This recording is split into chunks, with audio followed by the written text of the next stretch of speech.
and welcome back. In this video, we talk about addition of force vectors.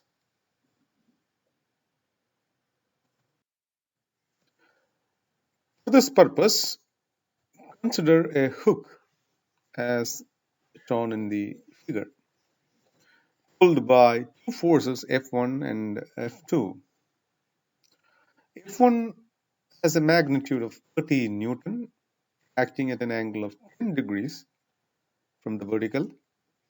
Magnitude of F2 is 45 Newton, and it is acting 25 degrees from the horizontal axis. As we discussed in the previous video, F1 can be expressed in terms of basis vectors I and j using simple trigonometric relations. In this case, magnitude of x component of 30 Newton is 30 cos 80, and magnitude of y component of 30 Newton is 30 sine 80.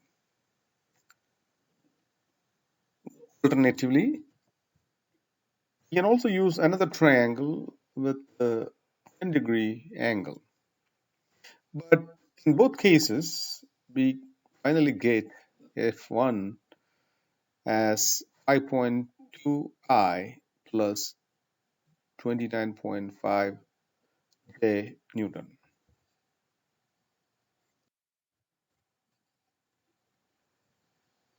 In a similar way, the second force can be expressed as 40.7I plus 19.0 J. Now we have two forces, each represented in terms of I and J. The resultant force Fr is defined as the sum of these two forces. To get the resultant, just add I components of F1 and F2 and J components of F1 and F2.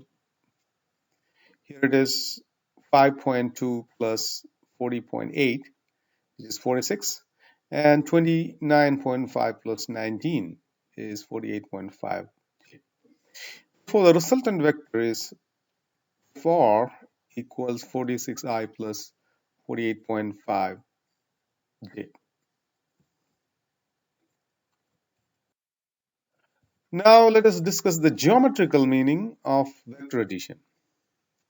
Let us consider the same forces F1 and F2, which are oriented 80 and 25 degrees from the x-axis. Using these vectors, we can create a parallelogram by moving them parallel to their initial orientation. Now, the diagonal of this parallelogram created represents the resultant of two vectors.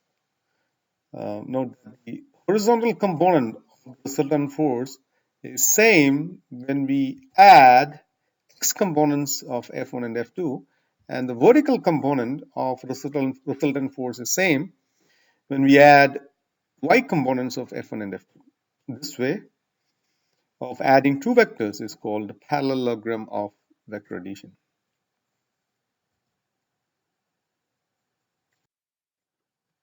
Let us discuss another example. The car is pulled by two forces as indicated. 500 Newton acting 30 degrees to x-axis and 700 Newton at an angle of 70 degrees. Find the single force vector F whose effect on the car is same as the pull of two forces F1 and F2 as indicated in the figure. To solve this, we can represent each force vectors in terms of I and J basis vectors as we discussed before. To find the resultant force, add I components and J components of F1 and F2 respectively. The resultant Fr will be a single force whose effect on the car will be same as the two forces 500 Newton and 700 Newton acting as shown in the figure. Another example, A car needs to be pulled with a force of 1500 Newton along the positive x-axis as shown in the figure. Instead of this single force, we need to use two forces, and one of them is 500 Newton acting 30 degrees from the x-axis. Find the magnitude and direction of the second force vector F2. In this problem, the resultant force needed is 1500 Newton acting along the x-axis. Therefore, resultant is given as 1500 I plus 0 J.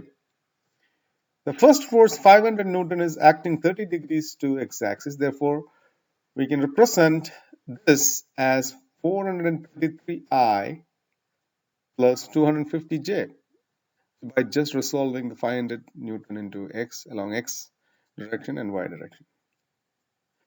Since Fr is the sum of F1 and F2, we can write F2 as Fr minus F1.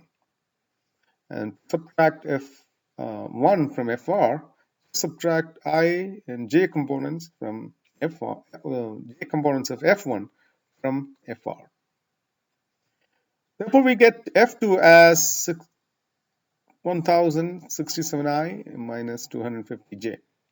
In order to find magnitude and direction of this vector, we can use the simple relations of a right triangle, which is the square of x component plus y component, and square root of it will be the magnitude. And tan inverse of y by x will give you the angle.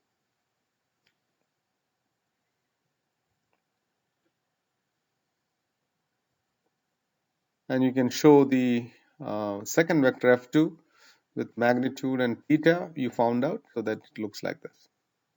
And if you add F1 and F2, you get F, the resultant vector, which is F, which is 1500 Newton in the x-axis, along the x-axis.